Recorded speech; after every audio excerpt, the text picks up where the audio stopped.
अस्सलामुअलैकुम रहमतुल्लाहि व बरकातुहू। नाज़रीन कराम, आप लोग भी जानते हैं कि सिलेक्शन कमेटी मुकम्मल तरीके से तब्दील होने जा रही है।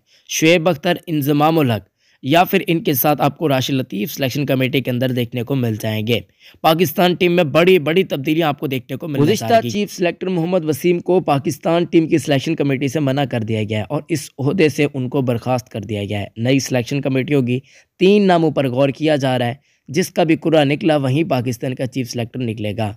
इन 3 नामों का मैं आपको ऑलरेडी बता चुका हूं। इंज़माम उल हक है, शुएब अख्तर है, राशिद लतीफ़। आज वैसे किसी भी वक्त ऐलान भी हो जाएगा नई सिलेक्शन कमेटी का, जबकि पाकिस्तान टीम में आपको ऐसी ऐसी तब्दीलियां देखने को मिलने जा रही है, ऐसे ऐसे प्लेयर्स जो आपको दोबारा देखने को मिलने जा रही है, जिनकी आप तमन्ना करते रहते हैं। गुज़िश्ता चीफ सिलेक्टर की बातचीत करते हैं तो उन्होंने खुशदिल शाह को ज़्यादा मौक़े दिए, आप लोग भी जानते हैं। इफ्तिखार अहमद को ज़्यादा मौक़े दिए और इनके साथ साथ अगर हम बातचीत करते हैं तो उन्होंने मौके ज़्यादा दिए आसिफ अली को। 2 प्लेयर्स तो ख़ास परफॉर्मेंस का मुज़ाहरा नहीं कर पाए, लेकिन इफ्तिखार अहमद का कुरा खुल गया। वो पाकिस्तान टीम के मेंबर के तौर पर अब दिखाई दिए जाते हैं। काफ़ी उनकी अच्छी परफॉर्मेंसेज रही हैं, वर्ल्ड कप के अंदर वो परफॉर्म करके आए हैं। तो ऐसे में इफ्तिखार अहमद को निकालना मुश्किल है। अलबत्ता अब आसिफ अली जब तक पीएसएल या फिर डोमेस्टिक के अंदर परफॉर्म नहीं करेंगे तब तक उनको मौका नहीं मिलेगा। खैर, जिनकी वापसी होने जा रही है उन पर बातचीत कर लेते हैं। वैसे नाज़रीन कराम, आपको क्या लगता है कौन से ऐसे खिलाड़ी हैं जिनको पाकिस्तान टीम के अंदर आना चाहिए, जिनकी तब्दीली तकरीबन आपको देखने को मिल जाएगी, वो पाकिस्तान टीम के अंदर आ जाएंगे? आप लोगों ने भी अपनी कमेंट्स में राय ज़रूर दे देनी है। नाज़रीन कराम, चैनल को सब्सक्राइब कीजिएगा। पहला नाम आता है जी मोहम्मद आमिर का। मोहम्मद आमिर ऐसा नहीं कि फ़ौरन से टीम के अंदर डाल दिए जाएंगे, बिल्कुल भी ऐसा नहीं। मोहम्मद आमिर के लिए भी मुश्किलात होंगी। सबसे पहले तो उनको पीएसएल के अंदर परफॉर्म करना पड़ेगा, उसके बाद इनको डोमेस्टिक क्रिकेट में आना पड़ेगा, उसके बाद ही ये पाकिस्तान टीम के अंदर आ सकते हैं। पहली बात यह कि अभी तक ये रिटायरमेंट वापस नहीं ले पाए, रिटायरमेंट वापस लेनी होगी। पीएसएल तो ऑलरेडी ये खेल रखे हैं। पीएसएल के अंदर इनकी अगर अच्छी परफॉर्मेंस रहती है कराची किंग्स की जानिब से, तो जाहिर सी बात है रिटायरमेंट वापस ले लेंगे और पाकिस्तान टीम के अंदर भी वापस आ जाएंगे। इस बात के चांसेस काफ़ी ज़्यादा रोशन हो चुके हैं, क्योंकि मोहम्मद आमिर को नजम सेठी वापस लाने वाले थे। अब नजम सेठी खुद चेयरमैन बन चुके हैं, तो अब आमिर के लिए काफ़ी ज़्यादा मुश्किलात ख़त्म हो चुकी हैं। रमीज़ रजा के होते हुए मोहम्मद आमिर का आना बिल्कुल नामुमकिन सा हो गया था, बिल्कुल गैर यकीनी हो गया था। ऐसे लग रहा था कि मोहम्मद आमिर का कैरियर अब मुकम्मल तरीके से ख़त्म हो जाएगा, मगर अब ऐसा नहीं होने जा रहा। मोहम्मद आमिर पीएसएल के अंदर अच्छी परफॉर्मेंस का मुजाहरा करके इवन अगर वो डोमेस्टिक क्रिकेट के अंदर वापस आ जाते हैं, देखिए अब ऐसा नहीं है कि मोहम्मद आमिर सिर्फ पीएसएल की परफॉर्मेंस की बदौलत वापस आ जाएंगे। मोहम्मद आमिर को डोमेस्टिक क्रिकेट भी खेलना पड़ेगी, जो वो एहतजाज कर रहे हैं कि वो डोमेस्टिक क्रिकेट नहीं खेलना चाहते। अब उनको खेलना पड़ेगी अगर टीम के अंदर आना है। लेकिन पहला नाम मोहम्मद आमिर का है। नंबर 2 है जी वहाब रियाज साहब। अब मुझे पता है अक्सर लोगों ने कहना है कि यार साकी भाई, पाकिस्तान टीम के अंदर ऑलरेडी बहुत ज़्यादा फास्ट बॉलर हैं, तो हम किन किन को मौके देंगे? ये जब आ जाएंगे 2 खिलाड़ी तो फिर हम किन किन को खिलाएंगे? क्या शहीन को बाहर करेंगे? क्या हारिस को बाहर करेंगे? क्या हम शानवाज़ धानी को बाहर करेंगे? क्या नसीम शाह को बाहर करेंगे? क्या हसनैन को बाहर करेंगे?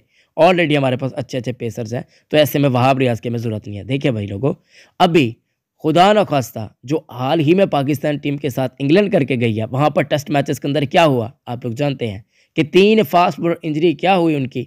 पाकिस्तान टीम के पास कोई अच्छा बॉलर ही नहीं था। फास्ट बॉलर तो थे, लेकिन उनको मौके नहीं दिए जा रहे थे। मीर हमजा वगैरह थे, लेकिन उनको मौके नहीं दिए जा रहे थे। लेकिन अब वहाब रियाज अगर पाकिस्तान स्क्वाड के अंदर आ जाते हैं और पाकिस्तान स्क्वाड कुछ ऐसा हो, 5 फास्ट बॉलर कुछ ऐसे हों और प्लेइंग 11 के अंदर फिर 3 को खिलाया जाए, जिनको भी वर्ल्ड कप की मैं बातचीत कर रहा हूँ, ओडीआई वर्ल्ड कप की, क्योंकि अगले साल वहीं आने जा रहा है। तो पाकिस्तान स्क्वाड के अंदर मोहम्मद आमिर हों, वहाब रियाज हों, इनके साथ साथ शाहीन अफरीदी हों, नसीम शाह हों और इनके साथ साथ हारिस रऊफ हों, क्या ज़बरदस्त किस्म का पाकिस्तान का बॉलिंग अटैक बन जाएगा। सोचने वाली बात है। बाकी टीम्स कांप जाएंगी, मैं आपको यकीन से कह रहा हूँ। इतनी तगड़ी किस्म की पाकिस्तान की पेस बॉलिंग लाइनअप होगी और साथ ही रिजर्व में आपके बैठे होंगे हसनैन हो गए, शानवाज़ धानी हो गए, मीर हमजा हो गए, ये सारे फिर रिजर्व में बैठे होंगे। तो पाकिस्तान टीम बहुत अच्छा कर पाएगी वहाब रियाज खान के साथ। बल्लेबाजों की जरा बातचीत करते हैं तो यहाँ पर पहला नाम शर्जील खान का है। न्यूजीलैंड के खिलाफ ओडीआई सीरीज के अंदर शर्जील खान के वापसी के इम्कानात बिल्कुल रोशन दिखाई दिए जा रहे हैं। शर्जील खान की बार आपको पाकिस्तान के ओडीआई और टी20 स्क्वाड के अंदर कन्फर्म मेंबर के तौर पर दिखाई दिए जाएंगे। अब ऐसा नहीं होगा कि शर्जील खान को बाहर कर दिया जाएगा।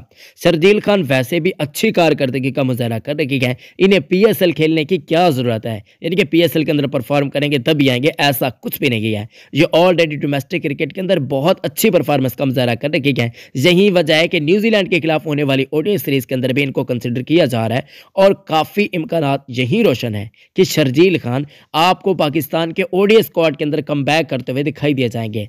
टी20 में ऑलरेडी वो कमबैक कर चुके हैं, आप लोग भी जानते हैं। बड़ी अच्छी परफॉर्मेंस का मुजाहरा नहीं किया था, जिसकी वजह से वैसे वाकई भी बहुत कम मिले थे। अगर देखा जाए तो शर्जील खान काफ़ी अच्छे पाकिस्तान के आप मेंबर के तौर पर आपको देखने को मिलने जा रहे हैं। ये बात पक्की और ढकी है। आमिर और वहाब रियाज का है ठीक है, चले यार ये परफॉर्म करेंगे तभी आएंगे, लेकिन शर्जील खान का पक्का पकाया है कि शर्जील खान पाकिस्तान टीम के अंदर डायरेक्टली आने जा रही है। चौथा नाम है जी उमर अकमल का। आप लोग उमर अकमल से वाकिफ होंगे, इनके रवैये से भी वाकिफ होंगे। यही वजह है कि इनको रवैया अपना खा गया। अगर ये रवैया अपना बेहतर बनाते तो आज पाकिस्तान टीम के अंदर होते।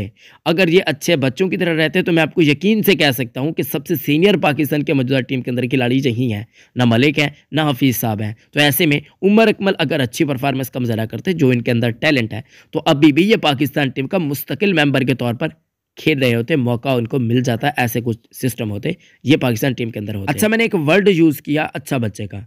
अगर ये अच्छे बच्चे बनकर रहते, पीसीबी की बातें मानते, कोचेस की इज्जत वगैरह करते, तो ये कप्तान भी हो सकते थे पाकिस्तान के। बिल्कुल सही सुनने की क्या, बाबर आजम से पहले जब बाबर आजम को बनाया जा रहा था तो काफ़ी ज़्यादा सोचो विचार चल रही थी कि आखिर कप्तान किसको बनाया जाए। सरफराज अहमद की खुद की कारकर्दगी अच्छी नहीं की, क्या वो कप्तानी भी अच्छी नहीं कर पा रहे थे।